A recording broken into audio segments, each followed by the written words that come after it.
Poštovani gledalci, ovo je jedini predsjednik u Bosni i Hercegovini koji u državu unosi devize. Predsjedniče, šta ima, kako ste? Dobro. Zdravi.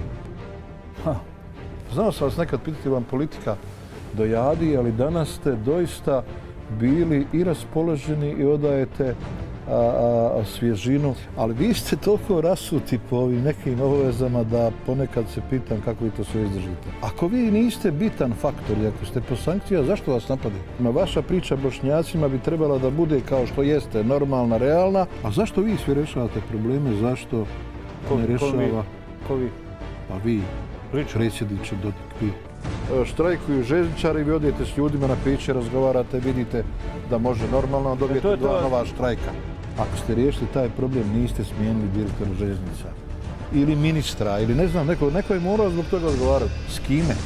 S kime možete razgovarati u Sarajevu? Postoji li mogućnost, ima li toga dogovora vas, Ivanića, vas, Šarovića, vas, Mektića, vas... Oprostite mi što ću to reći, međutim, moja je dužnost, kao naravno to kažem, da vas nema, trebalo da se iznosi. Ali ne znam šta bi novinari radili ovih proteklih 20 godina. Kao što se da iz priloženog vidjeti.